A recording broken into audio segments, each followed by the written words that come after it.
Selamat siang ibu-ibu semua. Terima kasih sudah hadir di tempat ini. Kali ini saya akan membagikan sedikit materi yang sudah saya peroleh ketika pendidikan guru penggerak yang saya jalani sampai saat ini. Nah, materi yang akan kita pelajari bersama pada siang hari ini adalah budaya positif. Sebetulnya materi ini sudah ada di sebagai salah satu topik dalam PMM, Platform Merdeka Mengajar. Jadi sebetulnya kalau ibu-ibu sudah membuka PMM dan sudah sampai pada topik budaya positif, sedikit banyak sudah memahami materi yang akan saya sampaikan pada siang hari ini. Baik, kita akan awali dengan game terlebih dahulu. Nah, di sini saya punya satu kertas kuning. Silahkan ibu-ibu ambil masing-masing satu. Kemudian di dalam kertas itu tuliskan satu hal yang paling berharga di dalam hidup ibu-ibu semua sekalian. Ya, satu hal saja yang paling berharga, paling penting di dalam hidup ibu-ibu. Silahkan pikirkan satu hal yang paling penting, paling berharga di dalam hidup ibu-ibu sekalian. Satu hal saja.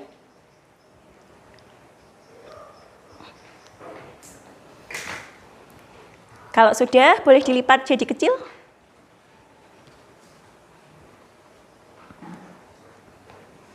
Kemudian digenggam erat. Digenggam erat. Nah, saya akan pilih salah satu dari ibu. Enaknya gimana nih milihnya? Nyanyi? Nyanyi apa? Cup cup cup kembang kuncup. Cup cup cup kembang kuncup. Miss Maria silahkan. Silahkan maju ke depan. Dipegang erat-erat ya Miss. Ya. Jangan sampai jatuh. Jangan terlihat yang lain. Karena ini adalah sesuatu hal yang sangat berharga dalam hidupnya Miss Maria. Jadi digenggam erat-erat. Kemudian saya minta 2 orang lagi. Siapa yang bersedia maju ke depan? 2 orang lagi dari kiri dan kanan saya. Silakan, atau dari tengah juga boleh. Bu Yati. Bu Yati yang tengah. Bu Yati dan Miss Ita udah? Enggak apa-apa Miss. Nah, oke. Tugasnya Miss Maria, silahkan ini digenggam erat-erat. Jangan diperlihatkan, jangan ditunjukkan. Kemudian tugasnya Bu Yati dan Miss Ita adalah membujuk Miss Maria. Nah, dirayu supaya mau membuka genggaman tangannya dan mau menunjukkan apa sih yang paling berharga dalam apa yang di dalam hidupnya Miss Maria tadi. Nah, Miss Maria berusaha mempertahankannya. Oh, iya. Begitu ya. Nah, silahkan boleh dibujuk dengan apapun, misalnya mau dikasih uang, nanti mau dipijitin, atau mau dijajake. Nah, masing-masing punya waktu 30 detik ya. Bu Yati 30 detik. Miss Ita 30 detik, minta tolong Bu Nur yang menjadi timernya. Ya, silakan Bu Yati terlebih dahulu. Boleh dibujuk, dirayu. Teman dulu gitu. Terima kasih ya, maaf ya. Besok saya lihat. Ya jangan dibiarkan juga enggak tahu. Terima kasih. Aku ajak jalan-jalan deh. Iya, aduh nih rahasia, maaf ya. Sudah 30 detik? Yang satu belum melayu nih. 30 detik, sudah? Baru 5 detik lagi. 5 4 Ajak naik pijit ya. 3 2 1. Ya, oke. Terima kasih Bu Yati. Silakan duduk. Nah, selanjutnya 30 detik kedua Miss Ita. Miss, nilaimu tak kurangi nanti. Iya, tukeran sama kita. Oh, iya, bagus, indah hidup. Nanti kamu punya aku. Indah hidup saya. Maaf ya. Maaf, punya pai-pai dulu. Ini isinya. Terima kasih.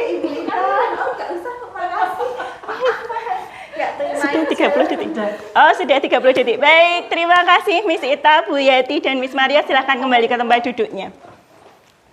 Baik, dari permainan tadi, kita tanya Miss Maria dulu ya. Miss Maria, kira-kira tadi terbujuk tidak dengan rayuannya Miss Ita dan Bu Yeti? Hampir terbujuk katanya. Kemudian, kenapa tidak mau melepaskan genggaman tangannya? Karena tadi sudah dapat instruksi saya harus mempertahankannya. Oh, baik, terima kasih. Ya, baik, terima kasih. Ya, lanjut, Miss. Nah, permainan tadi sebetulnya berhubungan dengan kontrol. Ya, kontrol. Siapa sih yang memegang kontrol, gitu ya. Tadi kan Miss Maria punya sesuatu yang harus dia pertahankan. Dia punya kontrol atas apa yang dia pertahankan itu. Nah, kita mau belajar teori kontrol dari Dr. William Glasser. Nah, teori ini, Dr. Glasser ini ingin meluruskan beberapa miskonsepsi tentang makna kontrol. Gitu. Ada 4. Jadi 4 hal ini dianggap oleh Dr. Glasser sebagai ilusi. Nah, ilusinya apa saja? Ilusi yang pertama adalah ilusi guru mengontrol murid. Menurut ibu-ibu artinya apa? Kenapa kok disebut ilusi? Ketika seorang guru bisa mengontrol muridnya, kenapa menurut Glasser disebut ilusi? Kenapa kira-kira? Coba. Ada yang ingin memberi pendapatnya? Kenapa guru mengontrol murid ini disebut ilusi? Karena sebenarnya pada dasarnya kita tidak bisa mengontrol murid. Murid itu punya kendali atas dirinya sendiri. Tetapi ketika kita bisa menyuruh murid, seperti tadi misalnya, akhirnya Miss Ita berhasil menyuruh Miss Maria untuk membuka genggaman tangannya. Itu bukan karena Miss Ita bisa mengontrol Miss Maria. Tetapi pada dasarnya Miss Maria punya kontrol atas dirinya sendiri. Jadi demikian juga dengan murid. Mereka punya kontrol atas dirinya sendiri. Ketika mau melakukan hal yang disuruh oleh guru, atau misalnya Miss Maria mau melakukan hal yang disuruh oleh Miss Ita, itu karena Miss Maria membiarkan dirinya dikontrol oleh Miss Ita. Karena murid membiarkan dirinya dikontrol oleh kita sebagai gurunya. Nah, karena itu disebut oleh Dr. Glasser sebagai ilusi. Nah, yang kedua, ilusi bahwa semua penguatan positif, efektif, dan bermanfaat. Nah, ibu-ibu pasti sudah tahu ya teori yang tentang reward and punishment gitu. Jadi kadang kita berpikir ketika kita memberi penguatan yang positif kepada murid, itu adalah sesuatu yang efektif dan bermanfaat. Tapi apakah benar seperti itu? Kadang kita memberikan bujukan kayak tadi. Bu Yeti membujuk Miss Maria. Yuk, nanti tak ajak jalan-jalan. Terus, yuk, kita tukeran. Kamu tahu punyaku dan aku tahu punyamu. Gitu kan? Itu adalah usaha kita untuk mengontrol. Mengontrol orang lain. Mempengaruhi orang lain untuk melakukan apa yang menjadi mau kita. Ya mungkin dalam jangka waktu tertentu hal itu bisa efektif. Tetapi ketika orang yang akan kita kontrol itu menyadari akan hal tersebut, dia bisa menolak bujukan kita. Gitu. Nah, yang ketiga, ilusi bahwa kritik membuat orang merasa bersalah dan dapat menguatkan karakter. Ini juga ketika mempelajari ini materi budaya positif ini banyak membangun saya ya, banyak membuka pikiran saya ternyata bahwa yang saya lakukan selama ini ternyata kurang tepat gitu, sama seperti ini kritik. Kadang kita berpikir ketika kita mengkritik seseorang itu kita ingin membangun dia menjadi lebih baik. Ya tidak salah sih sebetulnya ya. Sebetulnya tidak salah karena niat kita mau membangun dia menjadi sesuatu yang lebih baik gitu. Tetapi kadang kita itu membuat orang itu merasa bersalah. Gitu. Jadi rasa bersalahnya itu yang mengontrol. Karena kita dengan mengkritik itu kita kan mengembangkan dialog yang negatif. Gitu. Sehingga bisa jadi kita merusak gambar diri murid atau merusak gambar diri orang yang kita kritik. gitu. Meskipun kritik itu disampaikan dengan suara yang halus, tetapi itu tetap dialognya dialog negatif. Yang kita cerna di dalam alam bawah sadar kita, di dalam pikiran kita, itu dialognya dialog negatif gitu. Nah, kemudian sehingga hal itu disebut ilusi. Dan yang keempat, ilusi bahwa orang dewasa memiliki hak untuk memaksa. Jadi yang keempat itu sebenarnya ilusi bahwa orang dewasa memiliki hak untuk memaksa. Kadang-kadang kita berpikir, murid itu masih kecil ya, jadi mereka belum bisa menentukan mana yang benar, mana yang salah, mana yang baik dan mana yang buruk. Sehingga sebagai orang dewasa, kita seringkali berpikir kita punya hak untuk memaksa. Gitu, padahal sebetulnya itu kurang tepat. Nah, kesimpulan dari teori kontrolnya Dr. Gleiser ini adalah bahwa semua perilaku manusia itu punya tujuan. Nanti kita akan bahas di next slide ya. Hanya orang itu yang bisa mengontrol dirinya. Dan kita tidak bisa mengontrol orang lain. Itu teori kontrolnya William Gleiser. Baik, Miss, silahkan dilanjut. Nah, baik. Sebenarnya kenapa sih kok Dr. Gleiser itu membuat teori kontrol? Apa sih yang pengen diluruskan? Kenapa kok hal-hal tadi disebut sebagai ilusi? Nah, di sini ternyata Dr. Gleiser ingin merubah paradigma stimulus respon menjadi pendekatan teori kontrol. Gitu ya. Jadi kita harus merubah paradigma kita. Ibu-ibu tahu kan teori stimulus respon ya? Ketika kita memberikan stimulus-stimulus rangsangan, nanti akan ada respon dari orang yang kita beri stimulus itu. Nah, paradigma itu harus dirubah. Kenapa? Karena ada kalimat dari Stephen Covey nih, yang mengatakan bahwa bila kita ingin membuat kemajuan yang perlahan atau sedikit-sedikit, kita mengubah sikap atau perilaku kita. Tapi kalau pengen membuat perubahan yang besar, yang perlu kita rubah apa?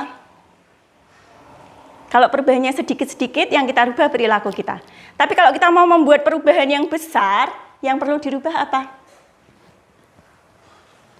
Kerangka pikir kita terlebih dahulu. Paradigma kita terlebih dahulu harus kita rubah. Mindset-nya harus kita rubah ya. Jadi bagaimana kita melihat dunia, bagaimana kita berpikir tentang manusia, itu yang harus dirubah. Nah, lanjut, Miss. Nah, di sini ada perbedaan antara yang tadi ya, Dr. Gleiser itu ingin merubah paradigma stimulus respon menjadi teori kontrol. Nah, di sini dirangkum, di dalam stimulus respon itu realitas kebutuhan kita sama. Sedangkan dalam teori kontrol, realitas atau kebutuhan kita berbeda. Nah, yang kedua, setiap orang melihat hal yang sama. Namun dalam teori kontrol, setiap orang tuh punya gambaran yang berbeda-beda, punya sudut pandang yang berbeda-beda, punya mindset yang berbeda-beda. Nah, yang ketiga, dalam stimulus respon kita mencoba mengubah agar orang berpandangan sama dengan kita. Namun, dalam teori kontrol berbeda. Tidak untuk merubah orang memiliki pandangan sama dengan kita, tapi kita berusaha memahami pandangan orang lain tentang dunia. Begitu. Selanjutnya, perilaku buruk dilihat sebagai suatu kesalahan. Itu dalam stimulus respon ya. Namun, dalam teori kontrol, semua perilaku memiliki tujuan. Jadi ketika seseorang melakukan sesuatu hal, dia punya tujuan. Nanti ini hubungannya sama kebutuhan dasar manusia. Nah, kemudian dalam teori stimulus respon, orang lain bisa mengontrol saya. Tetapi dalam teori kontrol, hanya Anda yang bisa mengontrol diri Anda sendiri. Gitu. Dan demikian juga dalam stimulus respon, saya bisa mengontrol orang lain. Sebaliknya, dalam teori kontrol, kita tidak bisa mengontrol orang lain. Terus, dalam stimulus respon, pemaksaan ada pada saat bujukan gagal. Kalau kita gagal membujuk tadi, kadang kita memaksa ya. Kita gagal membujuk anak, ya ini sering saya lakukan juga sama gending dan kidung gitu. Kalau gagal membujuk ya tak paksa gitu, mau nggak mau. Jadi itu tadi hubungannya seolah kita punya hak untuk memaksa anak karena kita sebagai orang dewasa. Nah, ternyata itu masuk dalam teori stimulus respon. Sedangkan dalam teori kontrol, kolaborasi dan konsensus menciptakan pilihan-pilihan baru. Jadi ketika kita tidak bisa membujuk, berikan pilihan yang lain gitu kan dalam teori kontrol. Karena kita tidak bisa, karena anak itu punya kontrol atas dirinya sendiri kan. berikan banyak pilihan kepada mereka untuk memilih apa yang mereka mau gitu. Nah, ini yang menarik juga. Dalam stimulus respon, model berpikirnya adalah model berpikir menang kalah. Sementara menurut Dr. Gleiser dalam teori kontrol, kita harus berpikir win-win solution. Menang, yang sini menang, yang sana juga menang, begitu. Nah, apa kaitannya dengan budaya positif sekarang? Teori kontrol, apa kaitannya dengan budaya positif? Teori kontrol itu menjadi landasan kita, acuan kita untuk membentuk ya, kalau budaya itu kan terbentuk ya, membentuk budaya positif di sekolah kita gitu nantinya. Nah, coba kata budaya di sini disebutkan dalam KBBI, dijelaskan bahwa budaya adalah pikiran, akal budi, adat istiadat, sehingga kebudayaan sendiri adalah hasil kegiatan dan penciptaan batin dari akal budi manusia seperti kepercayaan, kesenian, dan adat istiadat. Lanjutannya, ini definisi budaya dan kebudayaan menurut KBBI. Bagaimana kalau kita tarik menjadi budaya sekolah? Apa itu budaya sekolah? Ada yang mau memberikan pendapatnya? Apa itu budaya sekolah? Apa ya? Kalau budaya ini seperti itu, sudah dibuka sama Miss Rosa. Berarti budaya sekolah adalah sekumpulan nilai yang melandasi perilaku, tradisi, kebiasaan sehari-hari, dan simbol-simbol yang dipraktekkan oleh seluruh warga sekolah. Ini harus garis bawahi ya. Tidak hanya dipraktekkan oleh guru dan murid saja, tetapi seluruh warga sekolah. Siapa sih seluruh warga sekolah itu? Betul, termasuk tenaga pendidik, karyawan, itu juga termasuk warga sekolah. Nah, jadi budaya positif itu budaya sekolah itu harus dilakukan, dipraktekkan oleh semua. Nggak bisa cuma kita saja, nggak bisa cuma anak saja, nggak bisa cuma guru saja, atau nggak bisa cuma kepala sekolah saja, tetapi seluruh warga sekolah. Lanjut, Miss. Nah, lalu bagaimana mewujudkan budaya positif di sekolah? Di sini saya tuliskan, budaya positif itu dapat diwujudkan dengan menerapkan disiplin positif. Sebelum kita lanjut, apa yang ada di pikiran ibu-ibu semua ketika mendengar kata disiplin? Apa? Benar apa? Disiplin itu berperilaku, berpikir sesuai dengan norma-norma yang ada di sekitar kita. Baik, menurut Bu Nur, disiplin itu adalah berperilaku, berpikir sesuai dengan norma-norma yang ada di sekitar kita. Putri? Hukuman. Oke. Miss Maria? Tertib. Baik. Bu Lilis? Perilaku yang sesuai dengan aturan. Sesuai dengan aturan. Miss Ita? Sama? Bu Yati punya pendapat? Aturan-aturan yang ada di sekolah yang harus diterapkan untuk kita warga sekolah. Baik. Nah, lanjut Miss Rosa. Semua jawaban ibu-ibu tidak ada yang salah. Karena ketika kita mendengar kata disiplin, pasti yang ada di dalam pikiran kita adalah tata tertib, teratur, kepatuhan, bahkan hukuman. Nah, apakah benar seperti itu? Ya, dalam budaya kita memang seringkali disiplin dimaknai dengan sesuatu yang dilakukan seseorang pada orang lain untuk mendapatkan kepatuhan. Sehingga kita cenderung menghubungkan kata disiplin dengan ketidaknyamanan. Betul apa betul? Betul. Seringkali kalau kita bilang disiplin itu rasanya kok nggak nyaman gitu ya. Karena kayak ada tuntutan di situ, ada sesuatu yang harus kita penuhi gitu kan. Kalau tidak, wah nanti dapat hukuman, nanti ada sanksi gitu kan. Seringkali jadi membuat kita tidak nyaman ketika mendengar kata disiplin. Lanjut Miss. Nah, kita akan baca apa sih menurut Ki Hajar Dewantara ya, Bapak Pendidikan kita yang filosofinya dipakai sebagai landasan kurikulum merdeka yang saat ini sedang kita lakukan, kita laksanakan di sekolah-sekolah. Ki Hajar Dewantara mengatakan bahwa Di mana ada kemerdekaan, disitulah harus ada disiplin yang kuat. Sungguh pun disiplin itu bersifat self-disiplin, yaitu kita sendiri yang mewajibkan kita dengan sekeras-kerasnya. Tetapi itu sama saja, sebab jikalau kita tidak cakap melakukan self-disiplin, wajiblah penguasa lain mendisiplin diri kita.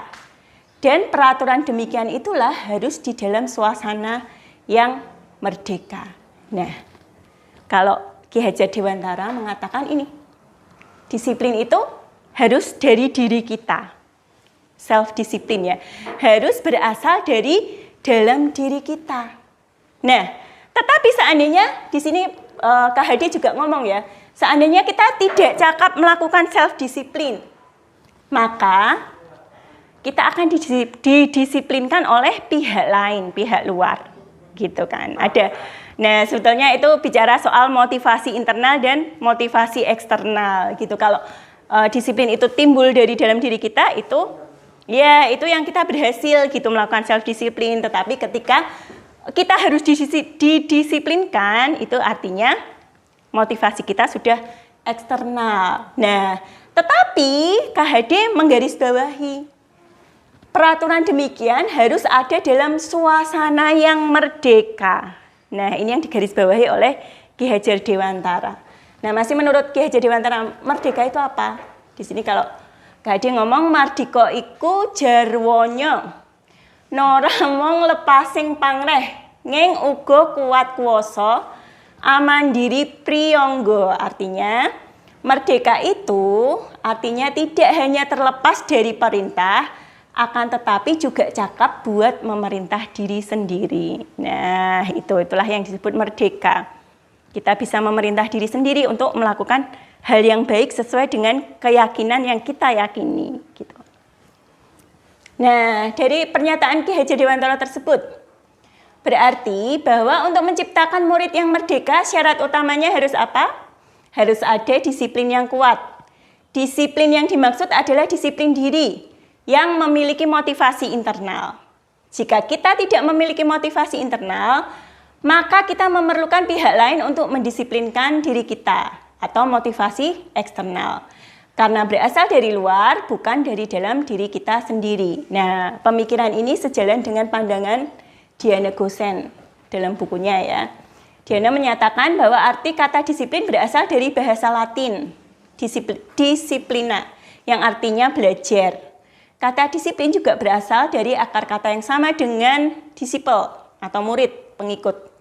Untuk menjadi seorang murid atau pengikut, seseorang harus paham betul mengapa kok dia mau mengikuti, mengapa dia mau menjadi pengikut suatu aliran atau ajaran tertentu. Nah, sehingga motivasi yang terbangun adalah motivasi intrinsik.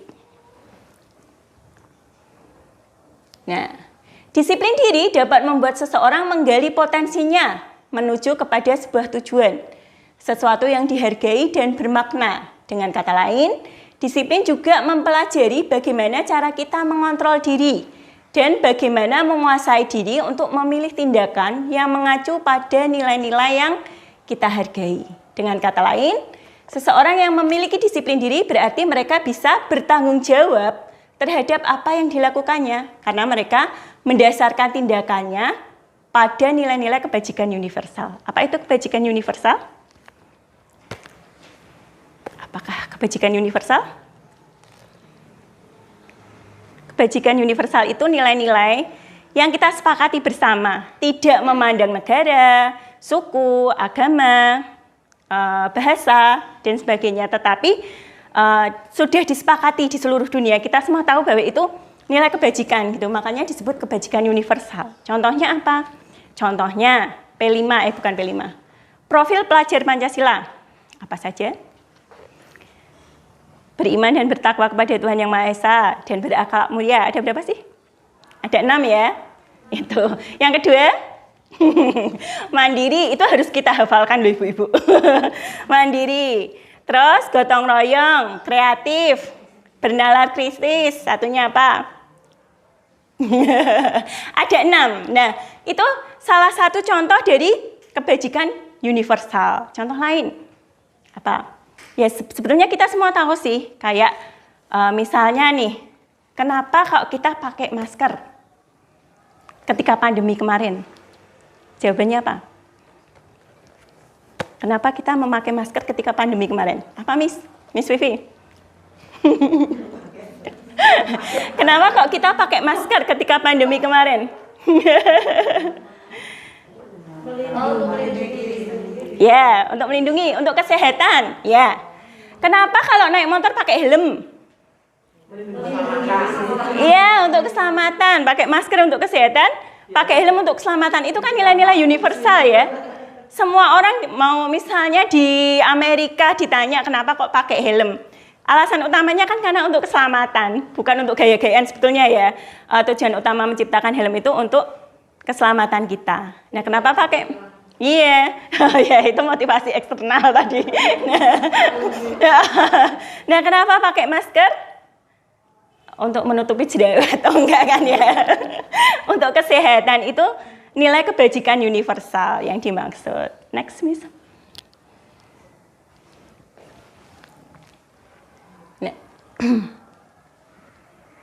Nah, disiplin sebagai bentuk kontrol diri yaitu belajar untuk kontrol diri agar dapat mencapai suatu tujuan mulia.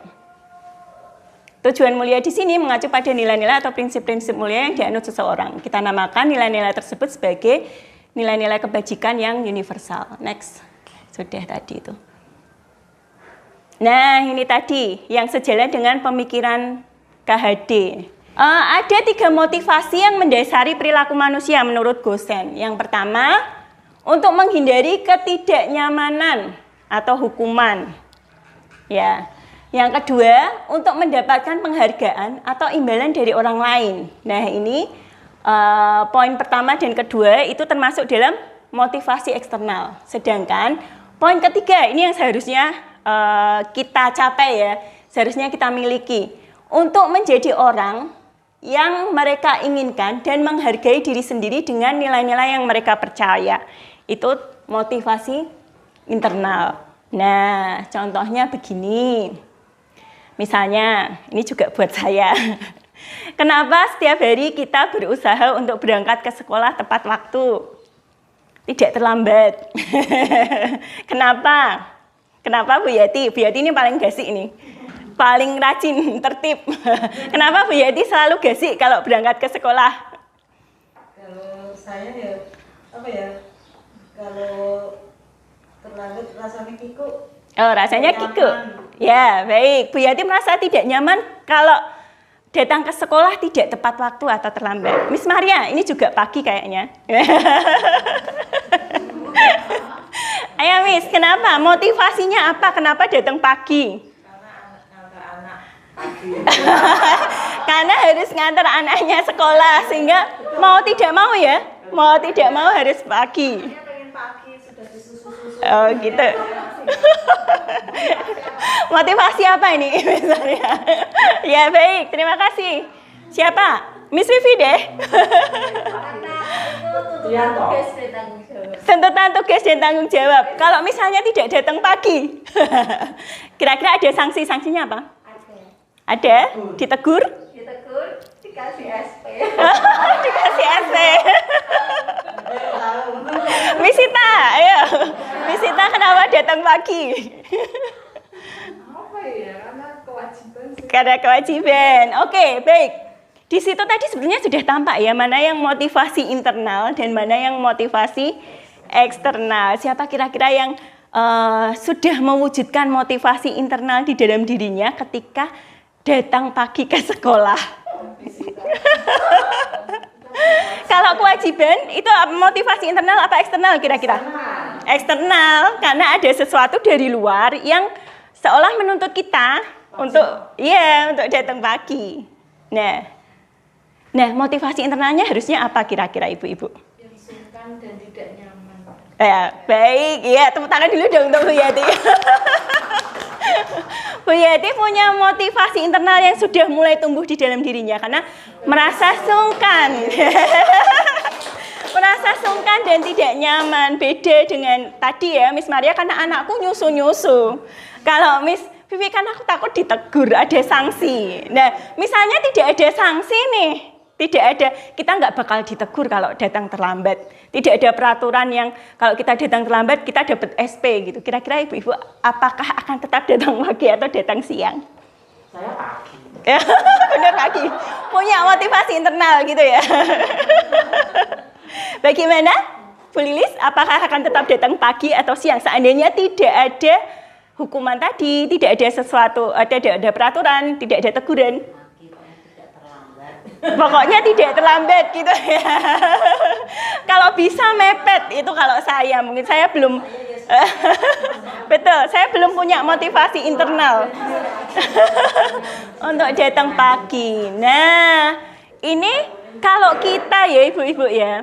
Nah, kalau untuk anak-anak bagaimana? Kita juga harus ini yang disebut hindari hukuman dan pemberian penghargaan. Padahal kalau dalam teori reward and punishment itu kan kita ketika seseorang melakukan sesuatu hal yang berhasil kita beri reward.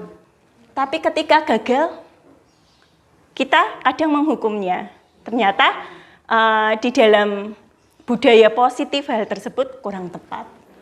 Nah, tetapi ya ini untuk meminimalisir motivasi eksternal dalam diri murid. Next, Miss. Nah, kita mau berefleksi sebentar tentang itu tadi. Sudah toh? Bukan, beda. Maaf. Pernahkah Anda berada dalam sebuah situasi di mana Anda sengaja melakukan sesuatu yang menyakitkan bagi Anda, bahkan bertabrakan dengan penghargaan dari orang lain? Pernah nggak kita melakukan sesuatu yang mungkin kalau buat orang lain itu biasa, tetapi kita memilih untuk melakukan sesuatu yang sesuai keyakinan kita. Ini contohnya gini, mungkin masih terlalu ngawang ya. Contohnya ketika sekolah misalnya ya. Ketika sekolah dulu itu di sekolah saya itu waktu SMA ada persekutuan doa. Nah, pastinya di situ ada nilai-nilai kebajikan yang diajarkan, nilai-nilai firman Tuhan yang kemudian saya yakini gitu di dalam diri saya dan teman-teman satu komunitas gitu kan. Salah satunya nilai kejujuran. Gitu di situ diajarkan kalau anak SMA itu kan masih idealis ya, masih dikasih suatu doktrin, ya itu yang dianggap benar, hitam putih, ya pokoknya dunia ini masih hitam putih, benar dan salah gitu. Nah, itu contoh nyatanya misalnya ketika ulangan atau tes. Biasanya anak-anak yang rajin ikut PD, persekutuan doa tadi, itu adalah anak-anak yang tidak mau mencontek dan diconteki. Gitu, contohnya itu. Jadi, karena meyakini bahwa nilai kejujuran itu penting di mata Tuhan, di mata dia sudah meyakini itu, mengambil itu sebagai suatu keyakinan diri bahwa aku harus jadi anak yang jujur. Sementara teman-temannya yang lain, ya itu biasalah ya, kalau di kalangan pelajar kita mencontek itu hal yang biasa. Nah, tetapi ketika kita sudah meyakini nilai kejujuran itu dan tidak mau mencontek dan diconteki, kira-kira apa akibatnya bagi si murid tersebut? Kalau dulu teman saya sebangku saya gini, kowe iki mbok ojo jadi wong yang terlalu polos gitu, ora sah sok suci, ibaratnya dikatakan seperti itu gitu. Wong kanca-kancamu kabeh ngepek, ngapain kowe ora ngepek gitu. Iya. Teman-temanmu yang lain aja mencontek, ngapain kamu nggak ikut mencontek, nanti nilaimu kalau bagus ya bagus sendiri, kayak kalau jelek ya jelek sendiri, ibaratnya gitu. Itu satu. Jadi kayak kita bertabrakan dengan nilai yang orang lain miliki gitu. Tetapi tetap melakukannya karena kita yakin akan nilai itu. Akan nilai yang sudah kita pegang, kita yakini itu. Jadi ibu-ibu pernah mengalami hal tersebut? Di masa sekarang mungkin ketika kita bekerja ada nilai yang kita pegang dengan teguh di dalam hidup kita. Tetapi berbeda dengan teman-teman kita. Ya mungkin nggak perlu dijawab ya. Kita jawab di dalam hati saja. Gitu. Nah mungkin setiap kita sebetulnya punya. Tetapi kalau kita nyatakan kan buat refleksi diri aja. Nah ini juga dijawab di dalam hati saja. Mengapa Anda tetap memilih melakukannya? Padahal Anda tahu akibatnya akan menyakitkan. Anda mungkin akan dikecam secara sosial, bahkan ada kerugian secara finansial. Apa prinsip-prinsip yang Anda perjuangkan dan Anda lindungi ketika melakukan hal itu. Dan saat itu Anda sedang menjadi orang yang seperti apa. Itu buat refleksi diri kita ya. Kita semua pasti tahu. Kita punya nilai-nilai yang kita pegang teguh di dalam hati kita. Dan mungkin pesan saya, selama nilai-nilai itu benar ya tetap dipegang teguh. Jangan goyah. Gitu ya. Gitu next miss. Ya. Nah, oke. Sekarang pertanyaannya, tadi kan kita sudah bicara tentang disiplin positif ya. Bagaimana jika terjadi pelanggaran di sekolah kita, di kelas? Tindakan apa yang harus kita lakukan? Nah, di dalam materi ini ada 3 hal yang biasa kita lakukan, yaitu hukuman, konsekuensi, dan restitusi. Ya, itu nanti yang jadi puncak materi kita, restitusi. Apa bedanya hukuman dan konsekuensi? Apa kira-kira? Konsekuensi ada pilihan. Kalau hukuman? Hukuman menyakitkan, betul. Hukuman itu sifatnya satu arah ya biasanya ya. Nah, kalau konsekuensi, betul, ada pilihan. Di awal sudah ada pemberitahuan dulu, ada kesepakatan dulu. Apa yang harus dipatuhi dan apa yang tidak. Gitu. Misalnya di sekolah punya peraturan tadi, datang ke sekolah tepat waktu sebelum jam 7. Nah, apa konsekuensinya? Kalau misalnya datangnya terlambat, kan karena sudah ada kesepakatan, konsekuensinya apa? Misalnya ketika masuk kelas terlambat 10 menit, sementara teman-temannya sudah mengerjakan tugas atau mengerjakan proyek. Nah, pada jam istirahat, si anak yang terlambat tadi harus menambah waktunya untuk mengerjakan tugas. Kira-kira itu termasuk hukuman apa konsekuensi? Hukuman dan konsekuensi. Pilihannya hukuman atau konsekuensi? Hukuman kalau menurut Bu Nur. Kalau Bu Lilis? Kalau sudah ada kesepakatan di awal, itu yang konsekuensi. Konsekuensi. Baik, dia kan harus menambah waktu. Yang betul konsekuensi. Harus menambah waktu lebih lama dari temannya ketika mengerjakan tugas. Kenapa? Karena dia datangnya terlambat. Nah, misalnya ada anak terlambat juga. Kemudian di depan ada guru piket. Loh, kok kamu terlambat? Sekarang kamu lari keliling lapangan 10 kali. Itu hukuman apa konsekuensi? Nah, betul, itu hukuman. Jadi mengerti bedanya? Mengerti ya? Ketika hukuman itu tuh kadang biasanya terjadinya mendadak dan satu arah gitu ya. Maksudnya tidak direncanakan. Oh, kamu terlambat, ayo dihukum. Gitu. Sementara konsekuensi di awal sudah ada apa ya? Murid udah dikasih tahu dulu. Ini loh ada peraturan begini. Nah, kalau kamu tidak taat pada peraturan itu, ada konsekuensi yang harus kamu tanggung. Gitu sih. Ini ada beberapa contoh, coba ya. Saya bukakan. Kita tebak-tebakan. Apakah ini termasuk hukuman atau konsekuensi? Nah, nih. Membersihkan coretan yang dibuatnya di meja tulis, hukuman apa konsekuensi? Hukuman apa konsekuensi? Membersihkan coretan yang dibuatnya di meja tulis, konsekuensi. Karena dia tahu itu perbuatan yang salah kan? Nah, sehingga harus membersihkan. Itu termasuk konsekuensi. Nih. Murid diminta untuk push up 15 kali karena tidak menggunakan masker di sekolah. Hukuman, ya betul. Berjemur di lapangan basket pukul 12 siang karena mengobrol dengan teman. Hukuman, oke. Enggak di TK, ini karena materinya kan universal lagi. Berdiri di depan kelas sambil mengangkat satu kaki karena tidak bisa menjawab pertanyaan. Hukuman. Membersihkan tumpahan air di meja tulis karena tersenggol pada saat belajar. Konsekuensi. Ya, sudah ngerti saya rasa. Ya, lanjut, Miss. Oh, ini sudah sedikit banyak kita tahu nih ya. Hukuman itu bersifat tidak terencana atau tiba-tiba. Anak atau murid tidak tahu apa yang akan terjadi dan tidak dilibatkan. Karena sifatnya satu arah dari pihak guru yang memberikan dan murid hanya menerima suatu hukuman tanpa melalui suatu kesepakatan atau pengarahan dari guru, baik sebelum atau sesudahnya. Kemudian hukuman itu bisa diberikan berupa fisik maupun psikis.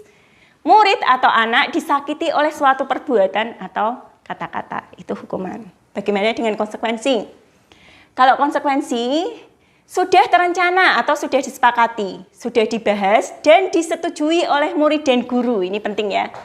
Konsekuensi sudah disetujui oleh murid dan guru. Umumnya bentuk konsekuensi dibuat oleh pihak guru. Namun ini yang masih, meskipun konsekuensi itu masuk dalam disiplin positif, tetapi masih ada kekurangannya.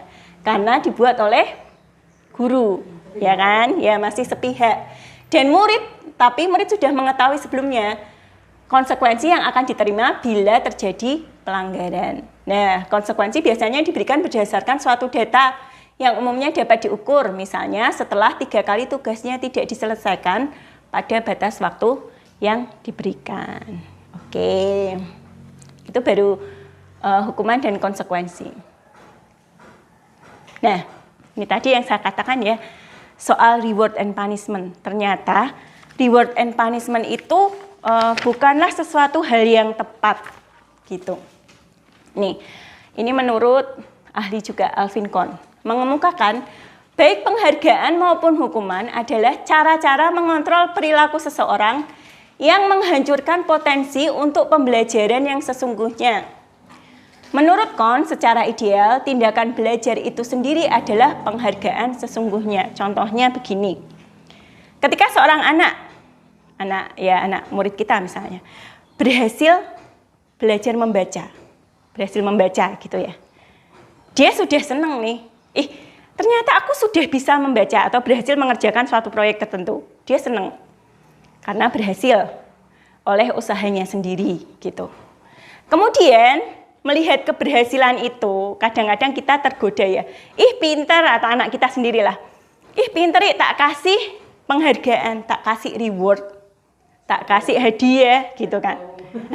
Misalnya, sebetulnya menurut teorinya ini ya, sebetulnya itu tuh ini menghancurkan pembelajaran yang sesungguhnya. Kenapa?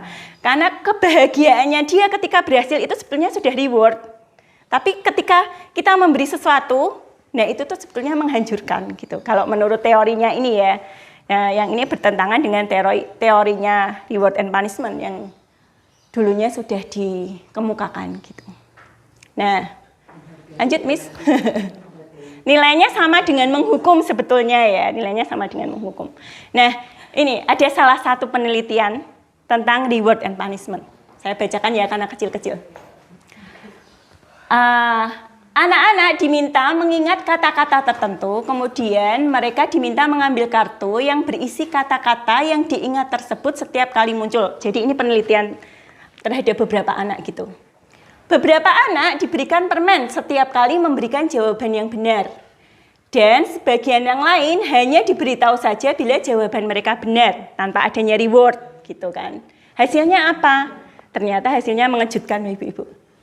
Anak-anak yang mendapat permen jawabannya banyak yang tidak tepat dibandingkan anak-anak yang hanya diberitahu jawabannya benar. Ternyata reward itu ya seperti tadi dalam teori ini ternyata menghambatkan, mematikan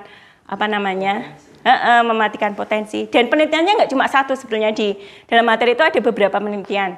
Dan itu nggak cuma dilakukan ke anak-anak, termasuk ke orang dewasa, ke mahasiswa. Ada mahasiswa jurnalistik itu kayak kan biasanya ada magang.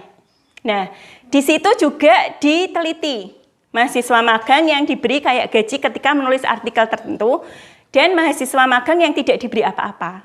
Ya, dari hasil penelitian ternyata mahasiswa magang yang diberi gaji kreativitasnya stagnan gitu pada akhirnya, berhenti di satu titik gitu kan, stagnan. Tetapi mahasiswa yang tidak menerima gaji justru malah kreativitasnya semakin meningkat ketika membuat artikel gitu. Dan ada beberapa penelitian serupa yang menyatakan bahwa sebetulnya penghargaan itu kurang tepat ketika kita berikan kepada anak atau orang lain. Makanya dalam materi ini judulnya disebut dihukum oleh penghargaan. Next, Miss. Nah, ini kebutuhan dasar manusia. Tadi saya sudah singgung sedikit ya. Di teori kontrol tadi, seluruh tindakan manusia memiliki tujuan tertentu. Ada tujuannya. Ketika kita melakukan sesuatu, kita punya tujuan tertentu. Tujuannya apa? Untuk memenuhi kebutuhan dasar kita. Gitu. Jadi ada 5 kebutuhan dasar ya. Yang pertama, kebutuhan untuk bertahan hidup, kebutuhan akan cinta dan kasih sayang, pengakuan atas kemampuan, kebutuhan kebebasan, dan kebutuhan untuk merasa senang. Ini nggak cuma anak-anak, ibu-ibu. Kita juga sampai dewasa kita punya 5 kebutuhan dasar ini. Karena ini kan kebutuhan dasar manusia. Jadi, ketika seorang anak membuat sebuah perilaku tertentu, sebetulnya kalau kita mau tarik, dia itu punya tujuan. Tujuannya apa? Ada kebutuhan di dalam dirinya yang belum terpenuhi. Entah ini kebutuhan bertahan hidup, atau ini, atau yang ini, atau yang ini ada gitu. Nah, tugas kita cari dulu. Apa sih kebutuhan anak itu sebetulnya? Gitu kan? Sehingga dia membuat suatu perilaku yang mungkin berbeda dari teman-temannya. Atau kita tarik deh dalam diri kita sendiri. Kita kan juga punya kebutuhan dasar yang kadang memang belum terpenuhi.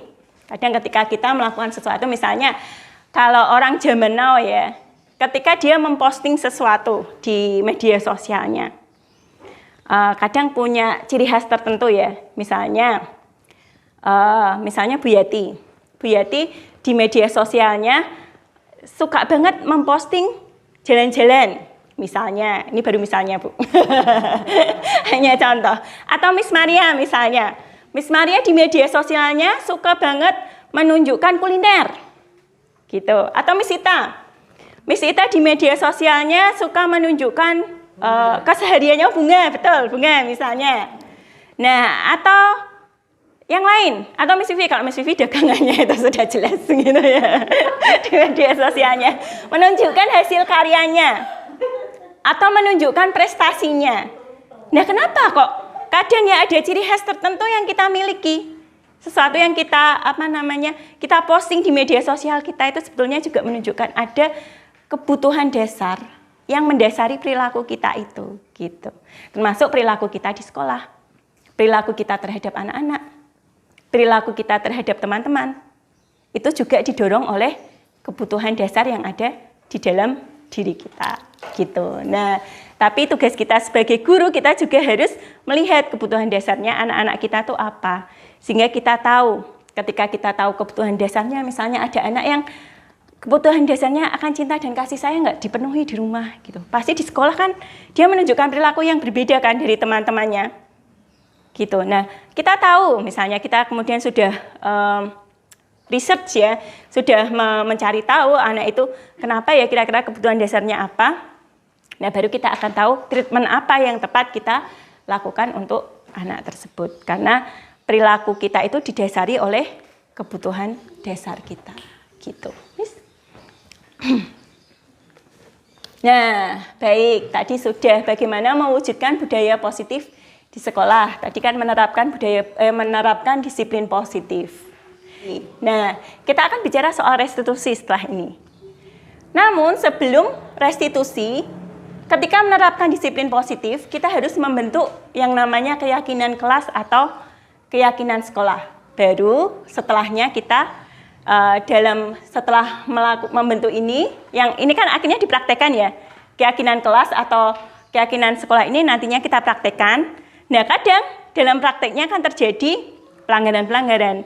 Nah, untuk mengatasi pelanggaran itu kita akan menerapkan cara segitiga restitusi. Begitu. Baik, apa itu keyakinan kelas? Kita sudah melakukannya loh. Sudah dilakukan keyakinan atau kesepakatan kelas. Ibu-ibu itu sudah melakukannya. Setiap kali mengajar sudah dilakukan. Di awal pembelajaran kesepakatan. Ya kan? Kita semua sudah pasti ketika awal ketika sebelum masuk materi atau tema pembelajaran di awal sudah melakukan kesepakatan. Dan kesepakatan itu dilakukan oleh siapa? Guru dan murid, ya kan? Nah, itulah belum Miss, balik lagi. Ya, itulah kita membentuk keyakinan kelas, membuat kesepakatan dengan murid. Jadi keyakinan itu beda dengan peraturan. Kenapa enggak peraturan saja? Kan sudah ada peraturan dari zaman bahala sampai sekarang yang sudah turun-temurun. Nah, itu yang harus kita perbaiki sekarang. Mulai sekarang kan kita harus membuat keyakinan kelas ini, bukan peraturan. Karena kalau peraturan itu kan sepihak dari guru saja, dari pihak sekolah yang membuat. Tetapi kalau keyakinan kelas atau keyakinan sekolah dibuat bersama, berdasarkan kesepakatan bersama. Jadi bisa kita ajak anak-anak circle time, kita bikin keyakinan, anak-anak disuruh nulis, ditempel, nantinya bisa didokumentasikan. Ini keyakinan yang sudah kita sepakati di awal, ditempel di dinding, supaya ketika terjadi pelanggaran di kelas, kita kemarin udah buat kesepakatan loh. Ya, kira-kira perbuatanmu sudah sesuai dengan kesepakatan kita belum, gitu misalnya. Gitu. Dan satu lagi, ketika membuat keyakinan kelas, buatlah dengan kalimat positif. Apa artinya? Kalimat positif. Menghindari kata tidak. Betul, ya, menghindari kata tidak, menghindari kata jangan. Contohnya apa sih? Contohnya itu 10 perintah Allah. Itu kan jangan mencuri, jangan berzina, jangan bersaksi dusta. Kenapa kok manusia melanggar? Emang aja. Karena itu kalimatnya negatif. Jadi ketika kita dapat kalimat negatif, itu tuh jangannya, tidaknya itu kan kadang lewat ya. Kita lebih fokus kepada kata itunya, jangan mencuri. Kalau kita memakai kata jangan, apalagi anak-anak, saya pernah baca kemarin sebuah artikel gitu, anak-anak itu memang fokusnya di, misalnya kalau disuruh jangan ya fokusnya yang di kata yang jangan itu, yang dilakukan justru yang dilarang gitu. Nah, jangan lari malah lari, karena jangan lari. Fokusnya di anak-anak yang dia dengar larilah anak-anak gitu. Diganti apa? Misalnya jangan lari. Berjalan saja. Jangan teriak-teriak, diganti apa? Bicaranya pelan. Ibu-ibu tuh sudah tahu sebetulnya. Tinggal dilaksanakan saja. Gitu ya. Sudah tahu itu. Pokoknya kesepakatan kelas itu buatlah dengan kata yang positif, begitu ibu-ibu. Nah, lanjut Miss. Nah, ini sudah, lanjut aja. Karena disiplin positif itu kita mau memunculkan motivasi internal di dalam diri murid. Nah, dalam menerapkan disiplin positif, ini yang disebut posisi kontrol guru. Kita punya posisi kontrol. Kalau tadi dalam teori kontrol kan, setiap orang mengontrol dirinya sendiri ya, kita tidak bisa mengontrol orang lain. Tetapi kita punya posisi kontrol, gitu sebagai seorang guru. Ada penghukum, ini masih sering juga kita lakukan entah di rumah, entah di sekolah, gitu ya. Penghukum. Contohnya tadi, ketika anak berbuat salah langsung dihakimi biasanya ini dengan suara keras. Dengan suara keras, kamu salah. Kamu tidak melakukan tata tertib misalnya, itu penghukum, langsung dihukum sepihak tadi ya. Kemudian pembuat rasa bersalah. Kita juga sering loh melakukannya. Betul? Betul apa betul? Mengakui tidak? Betul sekali. Meskipun ya.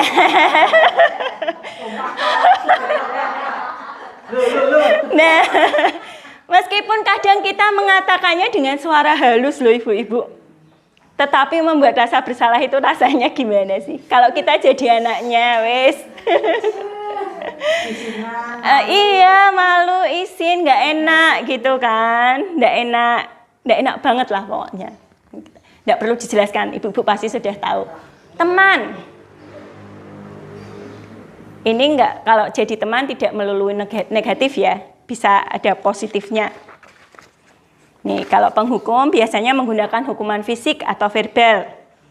Orang-orang yang menjalankan posisi penghukum senantiasa mengatakan bahwa sekolah memerlukan sistem atau alat yang dapat lebih menekan murid-murid lebih dalam lagi. Misalnya, contohnya kata-katanya gini, patuhi aturan saya, atau awas ya, atau kamu selalu saja salah. Itu posisi kita sebagai penghukum. Nah, guru seperti ini senantiasa percaya hanya ada satu cara pembelajaran bisa berhasil, yaitu dengan caranya dia. Itu kalau posisi kontrol kita sebagai penghukum. Bagaimana dengan pembuat rasa bersalah? Pada posisi ini biasanya guru akan bersuara lebih lembut. Ini bahayanya. Suaranya lembut. Pembuat rasa bersalah akan menggunakan keheningan yang membuat orang lain merasa tidak nyaman. Ya, itu. Betul apa betul? Betul. Contohnya apa? Contoh kata-katanya seperti ini. Ya, membuat orang lain merasa tidak nyaman, merasa bersalah dan merasa rendah diri. Kata-kata yang keluar dengan lembut akan seperti, ibu sangat kecewa sekali dengan kamu. Lembut. Berapa kali Bapak harus memberitahu kamu ya? Gimana coba kalau orang tua kamu tahu kamu berbuat begini? Saya juga masih sering melakukannya, ibu-ibu. Kata-katanya lembut, tapi ternyata itu adalah posisi kontrol yang kedua, membuat rasa bersalah. Di posisi ini, murid akan memiliki penilaian yang buruk tentang dirinya. Murid merasa tidak berharga dan telah mengecewakan orang-orang yang disayanginya. Ya, gitu. Kemudian, yang ketiga, posisi kita sebagai teman. Guru pada posisi ini tidak akan menyakiti murid, namun akan tetap berupaya mengontrol murid melalui persuasi, dibujuk ya. Posisi teman pada guru bisa negatif maupun positif. Positif di sini berupa hubungan baik yang terjalin antara guru dan murid. Guru di posisi teman menggunakan hubungan baik dan humor untuk mempengaruhi seseorang. Mereka akan berkata, ayo bantulah demi Bapak ya. Atau, ayo ingat tidak bantuan Bapak selama ini. Gitu. Itu posisi teman loh ternyata loh itu. Ya sudah, kali ini tidak apa-apa. Nanti Ibu bantu bereskan. Itu juga kalimat-kalimat ketika kita memposisikan diri sebagai teman bagi murid-murid kita. Nah, hal negatifnya apa? Hal negatif dari posisi teman adalah bila suatu saat guru tersebut tidak membantu, maka muridnya akan kecewa. Ya kan? Kalau dipikir-pikir betul loh. Kita selama ini misalnya jadi teman, tapi ketika kita suatu kali tidak jadi teman misalnya, tidak membantu, muridnya kecewa.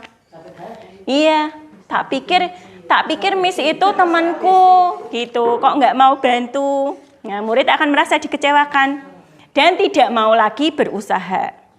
Hal lain yang mungkin timbul adalah murid hanya akan bertindak untuk guru tertentu dan tidak untuk guru lainnya.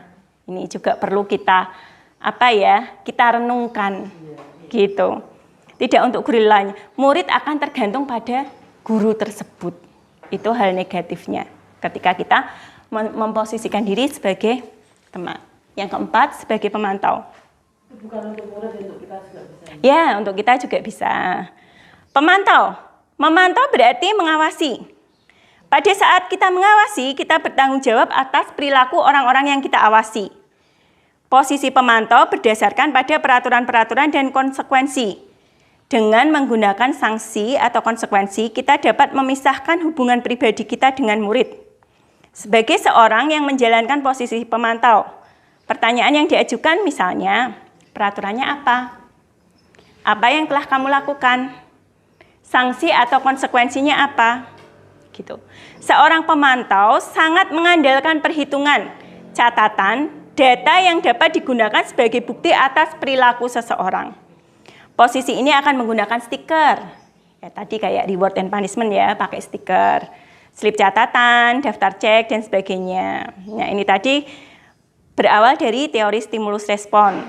Karena guru menunjukkan tanggung jawab dalam mengontrol muridnya. Itu teman dan pemantau. Nah, yang terakhir ini posisi manajer. Ini yang ingin kita capai gitu. Posisi manajer apa sih posisi kita? Posisi kontrol manajer itu seperti apa? Manajer adalah posisi di mana guru berbuat sesuatu bersama dengan murid. Mempersilahkan murid mempertanggungjawabkan perilakunya. Mendukung murid agar dapat menemukan solusi atas permasalahannya sendiri. Seorang manajer memiliki keterampilan di posisi teman maupun pemantau. Jadi teman dan pemantau ini tidak melulu negatif, tetap bisa kita lakukan. Tetapi ada di dalam koridor kita sebagai seorang manajer. Nah, dan dengan demikian bisa jadi sewaktu-waktu kita kembali pada posisi ini. Entah pemantau, entah teman.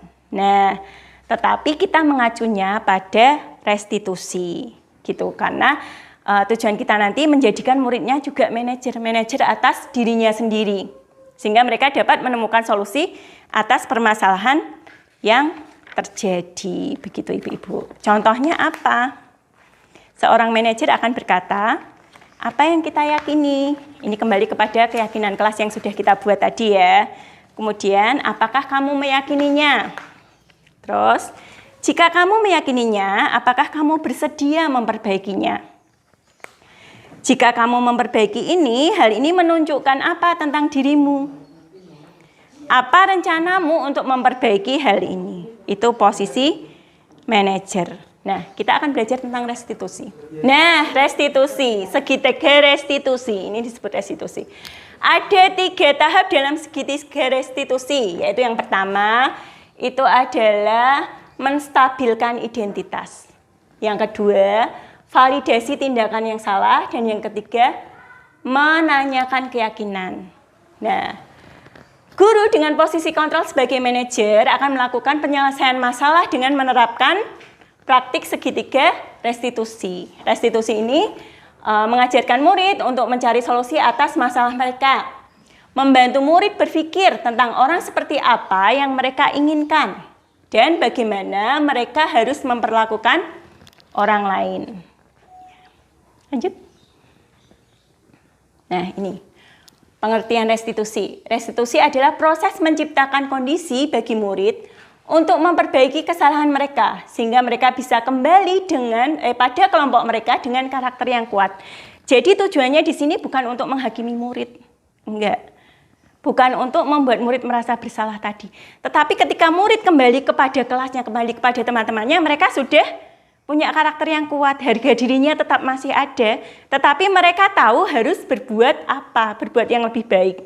Tidak memperbaiki kesalahan yang sudah dilakukan tadi. Itu tujuan dari restitusi. Lanjut, Miss.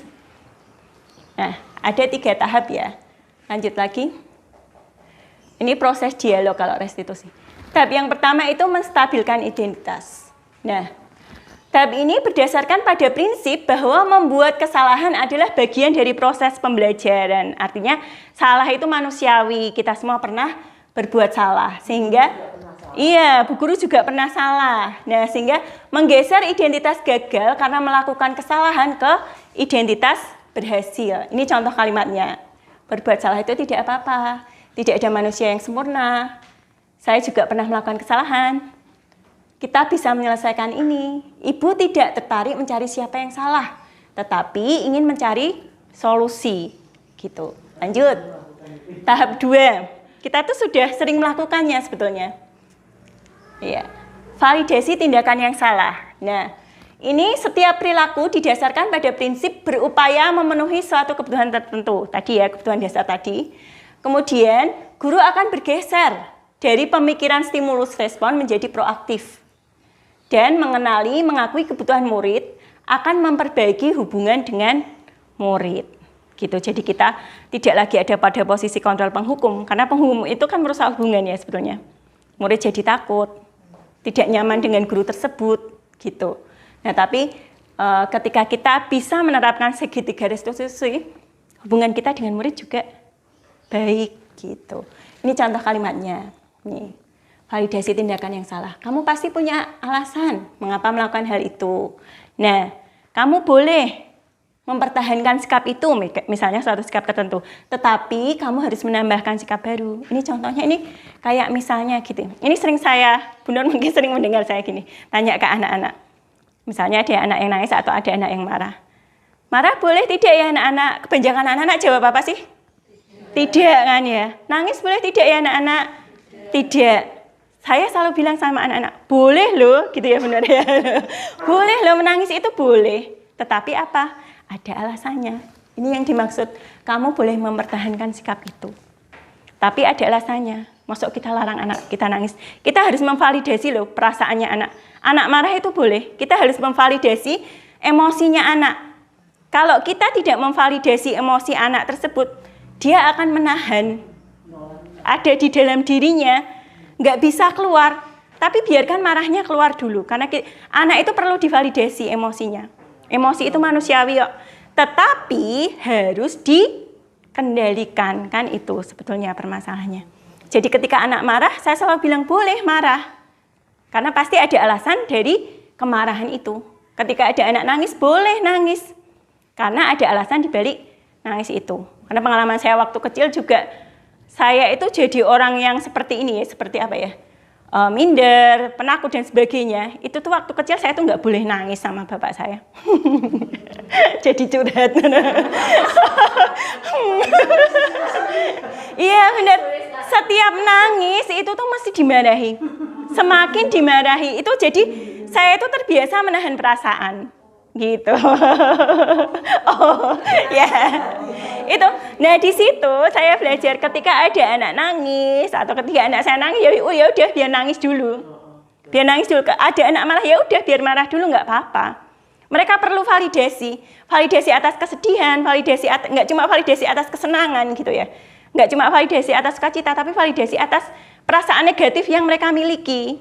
Gitu. Dan tugas kita ya mengajarkan anak-anak untuk menghandle perasaan itu, gitu ibu-ibu. Lanjut ke tahap 3. Nah, tahap yang terakhir adalah menanyakan keyakinan. Ini kan kalau tahap 1 dan 2 sudah berhasil, anak akan diberi pertanyaan bermakna untuk memunculkan motivasi secara intrinsik, ya, untuk mengaitkan keyakinannya dengan tindakannya yang salah. Tadi sudah sih sebetulnya kalimat yang diucapkan, apa yang sudah kita sepakati, mau jadi orang seperti apa. Nah, kesimpulannya, bila seorang guru dapat menerapkan segitiga restitusi pada permasalahan yang muncul dan menempatkan dirinya pada posisi kontrol sebagai manajer, maka akan muncul motivasi intrinsik pada murid sehingga nilai-nilai kebajikan yang ditanam akan berkembang menjadi kebiasaan positif atau budaya positif ya, dan membentuk karakter positif yang pada akhirnya melahirkan budaya positif. Jadi itu tadi koneksi antar materinya tadi ya. Kita sebetulnya banyak materi tapi dipadatkan. Nah, menutup materi saya akan putarkan video. Ini tugas saya di CGP juga sih, demonstrasi kontekstual namanya. Nah, oke, kita mau lihat videonya. Ini saya mencoba mempraktekkan segitiga restitusi. Ya.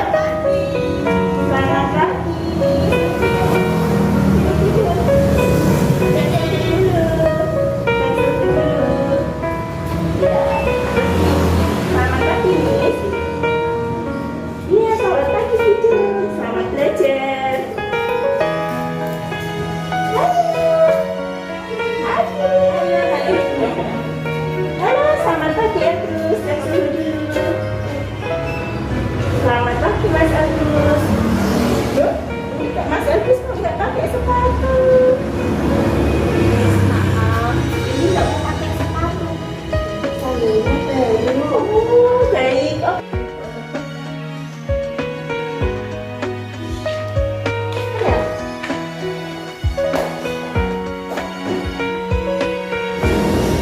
Halo Mas Agus, mainan apa nih?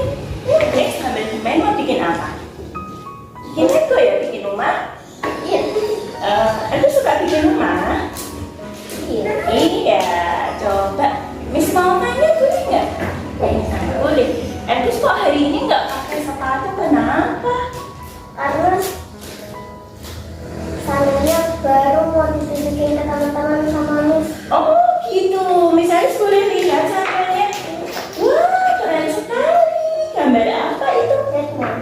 gambar Batman. Aku suka Batman. Iya. Iya. Oh suka banget. Makanya mau tunjukin ke teman-teman ya. Iya, kalau Miss Elis punya sesuatu yang disukai, Miss juga gitu loh, sama kayak terus pengen ditunjukin ke semua orang, pengen ditunjukkan ke teman-teman semua, kayak Elvis juga pakai sendal baru pengen ditunjukkan ke teman-teman ya. Iya. Nah, tapi Elvis tahu nggak? Biasanya kalau ke sekolah itu anak-anak atau murid-murid memakai apa ya? Pakai sepatu. Terus pakai apa lagi bajunya? Seragam. Terus hari ini dia sudah pakai seragam olahraga seperti teman-teman yang lain. Tetapi belum Elvis pakai apa? Sepatu, betul. Elvis belum pakai sepatu ya, berarti kalau apa namanya lain kali harus bagaimana kira-kira ya? Harus memakai sepatu kalau kemana? Kalau ke sekolah. Nah, kalau sandalnya yang bagus seperti punya Elvis ini biasanya dipakai di mana ya? Seperti ikut OT belanja. Terus apa lagi? Ikut OT belanja. Terus apa lagi? Mama jalan-jalan. Ikut mama jalan-jalan boleh pakai sandal ya? Iya. Tapi kalau di sekolah memakai apa sih? Sepatu. Memakai sepatu. Sama kayak teman-teman dia memakai sepatu. Nah, berarti Elvis mau janji nggak sama Miss? Iya. Janjinya apa?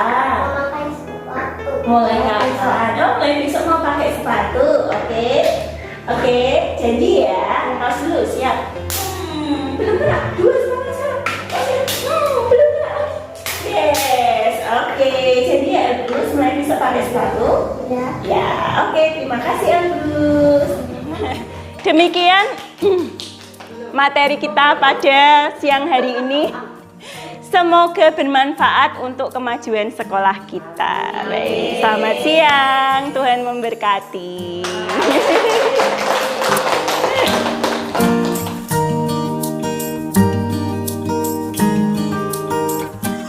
Setelah mendengarkan paparan materi yang disampaikan oleh Miss Elis tentang penerapan budaya positif di sekolah, saya menjadi lebih tahu bahwa sangatlah penting murid melakukan kebiasaan-kebiasaan yang positif atau yang baik yang sudah disepakati secara bersama-sama, sehingga nilai-nilai karakter yang diharapkan dapat terbentuk pada diri murid.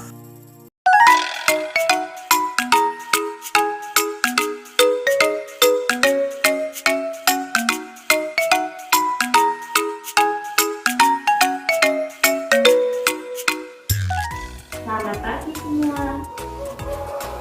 Nggak ada yang jawab. Selamat pagi. Nah, hari ini kita masuk semester baru. Sekarang kakak kita masuk semester baru, kalau kita mau membuat kesepakatan kelas yang baru. Namanya hewan. Itu temanya. Betul, tema kita minggu ini adalah tentang binatang peliharaan. Tetapi sebelum kita belajar tentang tema, Miss Elis kepengen mengajak anak-anak semua untuk membuat kesepakatan kelas yang baru. Apa itu kesepakatan kelas? Apa ya? Ada yang tahu nggak kesepakatan kelas itu apa? Apa kira-kira? Aku tahu. Apa? Pengajaran yang disepakati. Oh, kata Dilon, kesepakatan kelas itu adalah pelajaran yang disepakati. Ada yang punya pendapat lain? Apakah kesepakatan kelas itu? Siapa yang punya pendapat lain? Apa kesepakatan kelas itu? Sesuatu yang apa?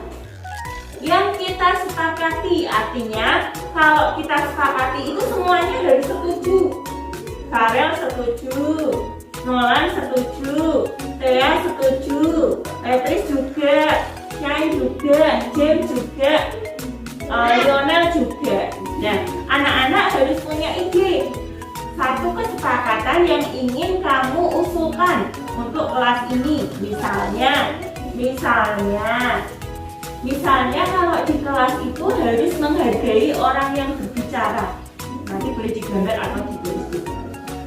Terus, misalnya lagi di kelas ini kalau mau berbicara harus angkat tangan terlebih dahulu.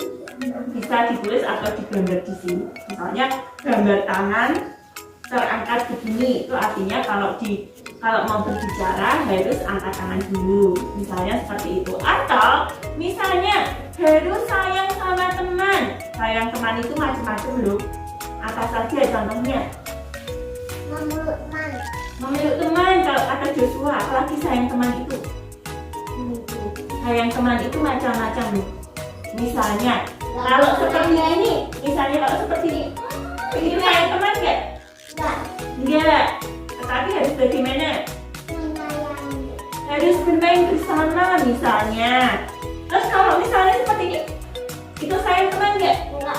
Enggak. Berarti harus bagaimana? Harus baik. Tangannya dan kakinya harus dijaga. Nah, anak-anak mau tuliskan di kertas ini kesepakatan yang akan kita sepakati di kelas. Masing-masing anak tulis satu aja, nanti mau ditempel di situ, mau kita sepakati bersama. Coba kertasnya bisa berputar, dikasih teman sebelahnya. Nah, ini juga kasih teman sebelahnya. Temannya dapat satu-satu. Sampai share, dan itu sampai share.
Namaku Nyanya, aku kakak besar kelompok grip. Nyanya hari ini diajak Miss Elis apa? Membuat apa? Membuat peraturan. Membuat peraturan. Namanya apa tadi? Kesepakatan kelas. Iya, oke. Nyanya senang tidak? Senang. Kenapa? Karena teman-teman sudah tertib. Oke, terima kasih Nyanya.